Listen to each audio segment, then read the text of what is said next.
श्री स्वामी समर्थ। आजचा दिवस तुम्हाला चांगला जाओ, तुमच्या मनातल्या सर्व इच्छा पूर्ण हो, ही स्वामीचरणी प्रार्थना करून व्हिडिओला सुरुवात करते। उद्या आहे श्रीकृष्ण जयंती, तसेच उद्या चौथा श्रावणी सोमवार देखील आहे। सर्व महिला व पुरुष श्रावणी सोमवार करतात, श्रावणी सोमवारचा उपवास करतात। पण उद्या जन्माष्टमीचा उपवास देखील काही जण करतात। जन्माष्टमीचा उपवास संबंधित भविष्य पुराणात असे लिहिलेले आहे की जन्माष्टमीचा उपवास केल्याने अकाली मृत्यू होऊ देत नाही। जे जन्माष्टमीचे उपवास करतात त्यांच्या घरात गर्भपात होत नाही व जन्म घेणाऱ्या बाळाला देवाचा आशीर्वाद प्राप्त होतो। जन्माष्टमीच्या उपवासाबरोबर मध्यरात्रीनंतर भगवान श्रीकृष्णाचा जन्म सोहळा साजरा करावा व विधियुक्त पूजा करावी। एकादशीचा उपवास जसे हजारो लाखो पापांचा नाश करण्यासाठी एक देवी वरदान आहे, परंतु एक जन्माष्टमीचा उपवास हजारो एकादशीचा उपवास करण्याइतकेच फल देणारे आहे।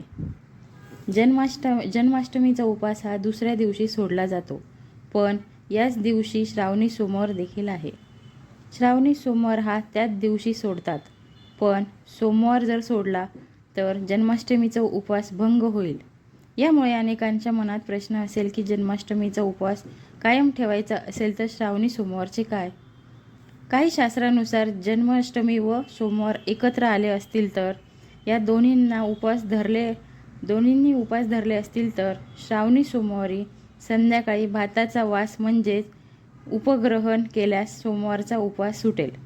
पण ही पद्धत योग्य नाही, कारण जन्माष्टमीचा उपवास देखील त्याने सुटू शकतो। जर एका उपवासात दुसरे पारायण करायचे असेल तर पाण्याने पारायण करावे, कारण एका वेद मंत्रात या बाबतचा संदर्भ येतो।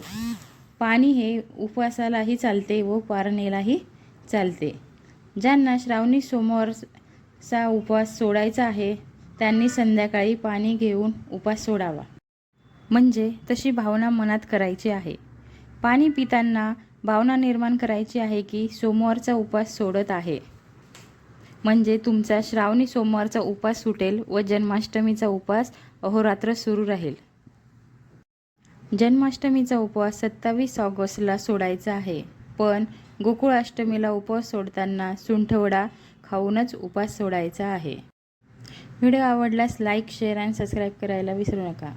श्री स्वामी समर्थ।